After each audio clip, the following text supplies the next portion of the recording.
20-year-old Martha Martinez walks across this recently revamped spit of land just south of San Diego Bay. The California Conservation Corps team leader is scouring the area. She's looking for plants that shouldn't be here. So basically, non-native, rip out the roots. Martinez leads a crew managing the restoration of this riverbed habitat.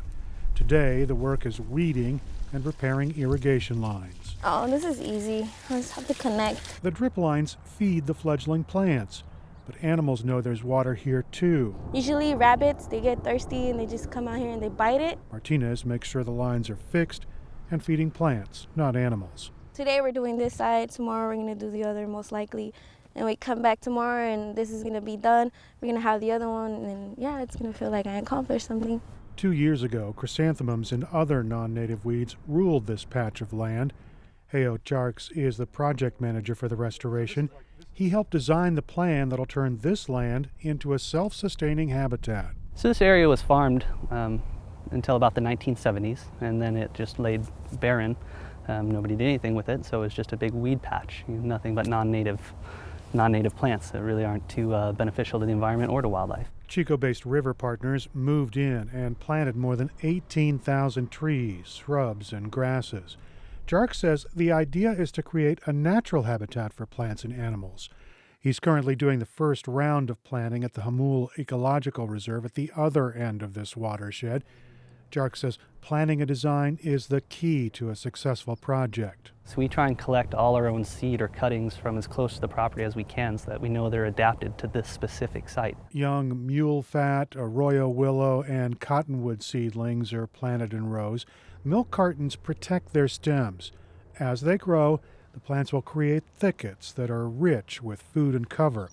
And that's perfect for a tiny endangered songbird, the least bell's vireo. Habitat loss is the main reason for the fist-sized bird's problems. We try and marry modern agriculture with cutting-edge science.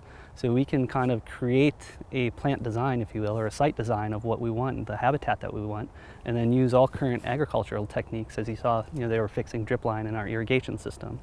They're doing some hand weeding, but we also mow and use other measures. So we can do a large scale pretty economically and pretty quick. Next year, all the irrigation lines will be pulled, the regular maintenance will stop, and the area will grow into a fully functioning, sustainable habitat. The same thing will happen in a couple of years upstream at the Rancho Jamul site. Most of the restoration money comes from the California Wildlife Conservation Fund, but the Watershed Project brings several groups together. The San Diego Center for Civic Engagement's Marisa Aurora Quiros says the payoff goes to area residents. This project is special because we're working with local partners on the ground to raise public awareness about the beauty of our region and really work to increase access to nature. Quiros says the watershed snakes through the heavily populated southern Chula Vista. It provides a habitat corridor and it connects the city with the region's natural wonders. You see the growth, you see what's possible with groups like River Partners coming in and partnering to restore an area like this. And because of the connection to the bikeway, it's really a beautiful place for San Diegans to come and recreate. The restoration partners are creating an ecological foundation for the return of a vibrant natural habitat. The Conservation Corps' Martha Martinez says those aren't the only seeds being planted. This is actually my first real job that I've been committed to.